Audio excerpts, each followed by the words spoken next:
बिल्लाहिमिनश्शैतानिर्रजीम बिस्मिल्लाहिर्रहमानिर्रहीम।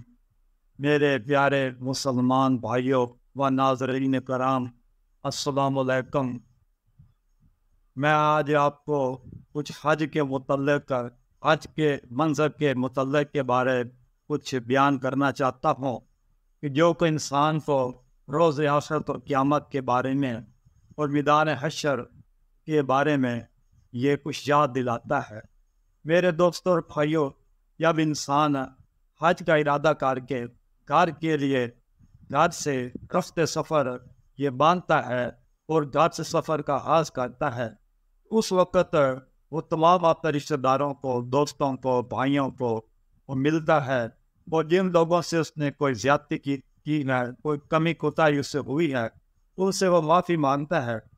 तो ये इस बात की ये याद दिलाता है कि इंसान एक लंबे सफ़र पर जा रहा है, जो कि फिर वापस आना किस्मत से है कि आना होगा वापस या ना आना होगा, कि उसकी किस्मत में ये वापसी लिखी हुई है या नहीं लिखी। तो ये उस चीज़ की, ये लंबे सफ़र पर जाने की, ये उस चीज़ की याद दिलाता है कि जो इंसान इस दुनिया से हमेशा के लिए जाता है फिर वापस नहीं आता, ये उस सफ़र की याद दिलाता है। मेरे दोस्तों भाई, जब इंसान एक हज करने की हद से या अपना सामान बैग साथ रह जाता है, तो कई दोस्त उसके साथ इस किस्म के होते हैं। कुछ घर तक उसको अलविदा करते हैं, कुछ स्टेशन तक जाते हैं, कोई ज़्यादा उसके साथ कोई ज़्यादा उसका अजीज गहरा दोस्त होता है, तो वो उसको ये एयरपोर्ट तक जाकर अलविदा करता है। तो मेरे दोस्तों भाइयों, जब इंसान एयरपोर्ट पर जाता है तो फिर वहाँ से जाकर फिर जब आगे जाकर जब किताब जद्दे पर जाता है, जद्दा पर जाता है, तो वहाँ पर जाकर इंसान एहराम फिर बांध लेता है। तो ये एहराम बांधना उसको ये इस आखिरत के सफ़र की ये याद लाता है। जैसा इंसान एक कफन बांधता है, कफन उसको पहनाया जाता है, तो वो एक आखिरत के सफ़र पर रवाना होता है। कोई एहराम बांधना उसको कफन की याद दिलाता है।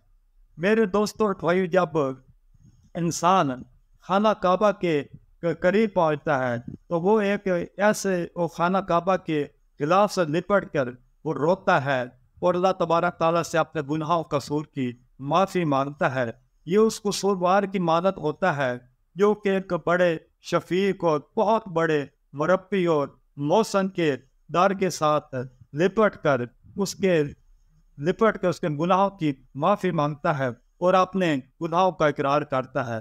फिर उसके बाद इंसान या सफ़ा मरवा के दरमियान हाथी ये दौड़ते हैं, तो ये उस चीज़ की, उस मंजर की ये याद दिलाता है जो इंसान कब्र से निकलेंगे और इधर उधर मैदान हश्र में ये दौड़ रहे होंगे, तो ये उस मंजर की याद दिलाता है। इसके बाद दोस्तों, एक मैदान अरफात में लाखों आदि या मुख्तलिफ मुल्कों से मुख्तलिफ ज़बानें बोलने वाले, मुख्तलिफ रक़ों के, मुख्तलिफ नस्लों के लोग मैदान अरफात में जमा होते हैं। वो कहते हैं अल्लाहुम्मा लब्बैक, अल्लाहुम्मा लब्बैक। जब ये कहते हैं अल्लाह हाज़िर हैं, अल्लाह हम हाज़िर हैं, तो ये उस मंज़र की याद दिलाता है कि जब मैदान हश्र में तमाम इंसान जिनके मुख्तलिफ कौमों से, मुख्तलिफ नस्लों से, मुख्तलिफ कबाइल से, मुख्तलिफ कौमों से तल्लुक़ रखने वाले लोग जब वहाँ पर जमा होंगे, तो ये उसकी मैदान अरफात का इज्तिमा, एक अज़ीम इज्तिमा, उस मंज़र की याद दिलाता है कि जब तमाम इंसान बिला तफरीक रंग व नस्ल वहाँ पर जमा होंगे, तो ये मैदान हश्र का मैदान होगा। तो मेरे दोस्तों और भाइयों, हमें यह बात ये याद रखनी चाहिए कि मौत एक लाजमी अमल है जिससे फ़रार मुमकिन नहीं है। हम हर चीज़ से राह फ़रार तो अख्तियार कर सकते हैं, मगर मौत से हम राह फ़रार अख्तियार नहीं कर सकते। मौत हर सूरत में आनी है।